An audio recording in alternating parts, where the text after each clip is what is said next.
फाल्गुन मास के कृष्ण पक्ष की विजया एकादशी की कथा।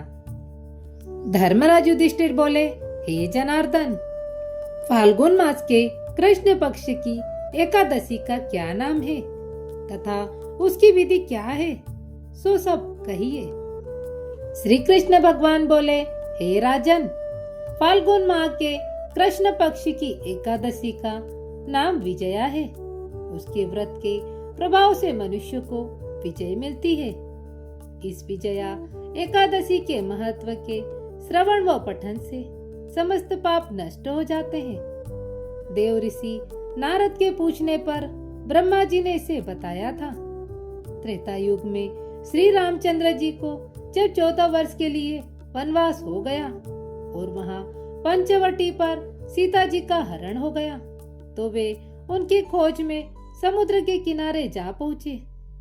तब उन्होंने महान अगाध मगरमच्छों से युक्त समुद्र को देखकर श्री लक्ष्मण जी से कहा, हे लक्ष्मण, समुद्र को हम किस प्रकार पार कर सकेंगे? श्री लक्ष्मण जी बोले, हे राम जी, यहाँ से कुछ ही दूरी पर कुमारी द्वीप पर बगदालभ्य नाम के मुनि रहते हैं। आप उनके पास चलकर इसका उपाय पूछें। लक्ष्मण जी के वचन सुनकर श्री रामचंद्र जी ऋषि के पास गए और उनको प्रणाम करके बैठ गए।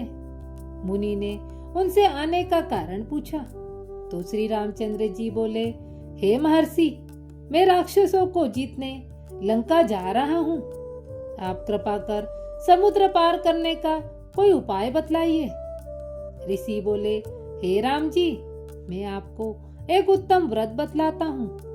फाल्गुन माह के कृष्ण पक्ष की विजया एकादशी का व्रत करने से तुम समुद्र से अवश्य ही पार होगे और तुम्हारी विजय होगी। इस व्रत की विधि यह है, दशमी के दिन स्वर्ण, चांदी, तांबा, मिट्टी का एक घड़ा बनावे। उस घड़े को जल से भरकर तथा उस पर पंचपल्लव रखकर वेदिका पर स्थापित करें।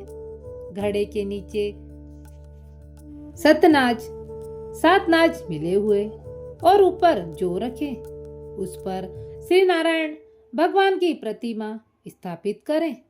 एकादशी के दिन स्नान आदि नित्य कर्म से निवृत्त होकर धूप, दीप, नैवेद्य, नारियल आदि से भगवान की पूजा करें।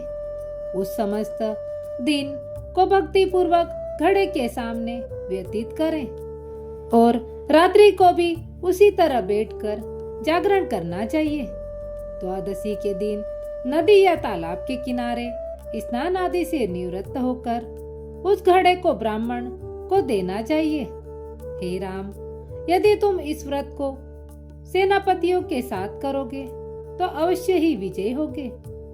श्री रामचंद्र जी ने विधि पूर्वक विजया एकादशी का व्रत किया और इसके प्रभाव से दैत्यों के ऊपर विजय पाई।